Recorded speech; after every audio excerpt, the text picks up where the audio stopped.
नमस्कार साथियों, स्वागत है आप सभी का आपके अपने इस यूट्यूब चैनल विधिटेरिया में। दोस्तों, मैं हूं advocate Manjeet Tripathi.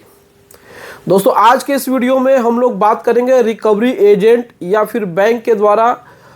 Phone call करके धमकी देना, गाली गलौज करना और मानसिक रूप से उत्पीड़न करने के संबंध में आप कैसे ऐसे दोषियों के खिलाफ सख्त से सख्त कार्रवाई कर सकते हैं, ऐसे रिकवरी एजेंटों के खिलाफ कैसे आप मुकदमा दर्ज करवा सकते हैं।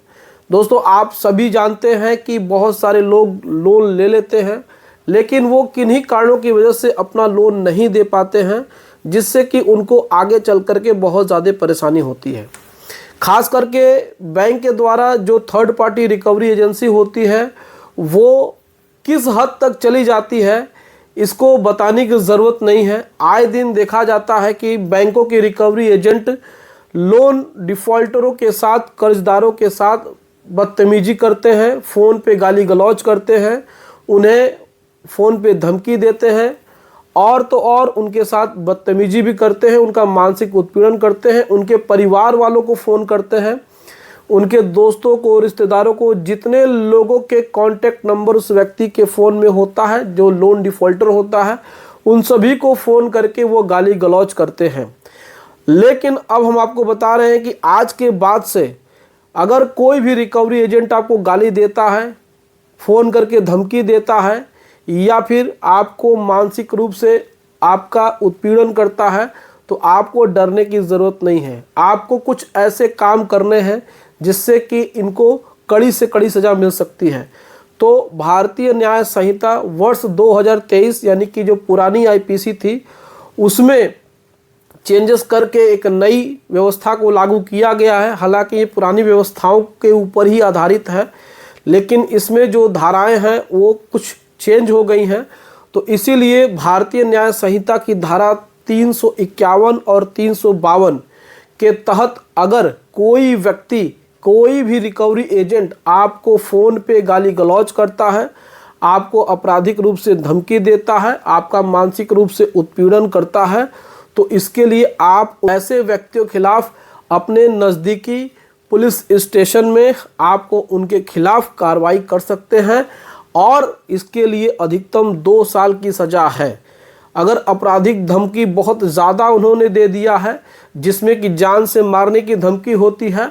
और तो और इसमें आपको अश्लील वीडियो या फिर आपको सामाजिक रूप से उत्पीड़ित करना और आपका मजाक बनाना, आपको मानसिक रूप से परेशान करना और आपका मान प्रतिष्ठा, इन सबको गहरी चोट आघात पहुंचाने के लिए आप न्याय संहिता की धारा 352 के तहत इनके खिलाफ मुकदमा दर्ज करा सकते हैं। दोस्तों, जब भी आप लोन डिफ़ॉल्ट करते हैं तो रिकवरी एजेंट जो होते हैं वो इतना आपको परेशान कर देते हैं, इतना आपके साथ गाली गलौज करते हैं, बदतमीजी करते हैं, तो आपको करना क्या है कि आप अपने फ़ोन में रिकॉर्डिंग ऑन रख लीजिए। देखिए, लोन की रिकवरी करने का तरीका बिल्कुल अलग होता है, लेकिन आजकल जो एनबीएफसी, आजकल जो बैंक के रिकवरी एजेंट हैं, थर्ड पार्टी एजेंट हैं, इस प्रकार की वो बदतमीजी, इस प्रकार की वो आपको हरासमेंट करते हैं, जिसको कि वो कहते हैं कि ये रिकवरी का पार्ट है। रिकवरी का भी पार्ट कभी नहीं हो सकता है, क्योंकि आपके साथ ऐसी घटना हो रही है, आपको जानकारी नहीं है, अपने लीगल राइट्स आपको मालूम नहीं है, तो ही ये आपके साथ इस तरीके की बदतमीजी कर रहे हैं। आपको अपनी फ़ोन रिकॉर्डिंग ऑन करके सीधे सीधे उस व्यक्ति के नंबर की रिकॉर्डिंग करके रख लेना है। ये भी एक इलेक्ट्रॉनिक एविडेंस है। और सीधे अपने नज़दीकी पुलिस स्टेशन में जा करके एक तहरीर दे करके आप सुसंगत धाराओं में भारतीय न्याय संहिता की धारा 351 और भारतीय न्याय संहिता की धारा 352 के तहत आप इसमें मुकदमा पंजीकृत करा सकते हैं और सबूत के तौर पर उस ऑडियो कॉल को भी उस थाना अध्यक्ष को सुनवा सकते हैं, जो कि आपके नज़दीकी पुलिस स्टेशन में है। देखिए, सबसे बड़ी बात यह है कि अगर आप इन धाराओं में मुकदमा पंजीकृत कराते हैं तो यकीन मानिए कि फिर आपके और आपके जो भी आपके साथ और आपके जो भी रिश्तेदार हैं, नातेदार हैं, जो भी फैमिली मेम्बर हैं, उनके साथ फिर भविष्य में किसी प्रकार से ऐसा कोई भी कार्य नहीं होगा।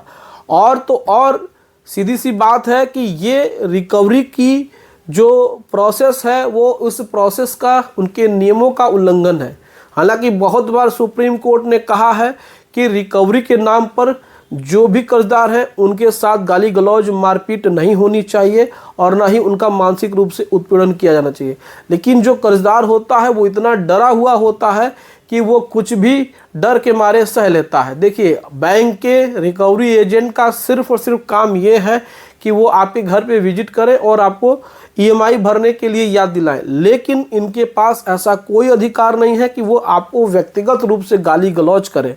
अगर इस प्रकार की कोई चीज़ होती है, अगर फ़ोन पे कोई आपको धमकी देता है या सामने से कोई धमकी देता है, तो आप ऐसे व्यक्तियों का वीडियो रिकॉर्ड कर सकते हैं। सुप्रीम कोर्ट की गाइडलाइंस है कि अपने डिफेंस में, सेल्फ डिफेंस में आप वीडियो रिकॉर्ड कर सकते हैं और उसको साक्ष्य के रूप में पुलिस स्टेशन में और न्यायालय में भी आप उसको प्रस्तुत कर सकते हैं, ताकि आपके केस में गवाही के रूप में अगर कोई व्यक्ति नहीं आता है तो आपका वीडियो ही साक्ष्य रूप में प्रस्तुत किया जा सकता है। ये एक इलेक्ट्रॉनिक एविडेंस होता है, ये डायरेक्ट एविडेंस होता है, जिसको कि न तो कोर्ट मना कर सकती है एक्सेप्ट करने से और न ही कोई पुलिस वाला। अगर पुलिस वाले आपकी मुकदमे को नहीं लिख रहे हैं, आपके अभियोग को पंजीकृत नहीं कर रहे हैं, कोई एफआईआर दर्ज नहीं कर रहे हैं, तो भी आप 156(3) यानी कि 175(4) जो अब हो गया है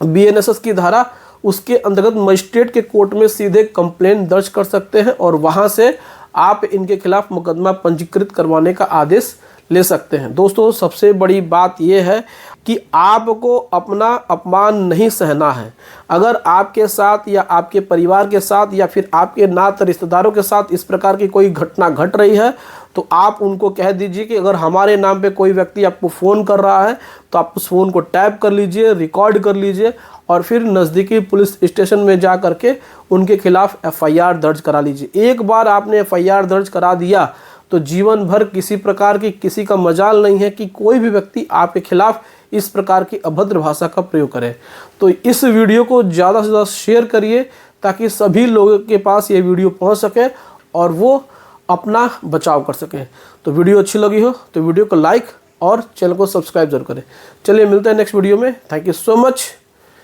जय हिंद दोस्तों।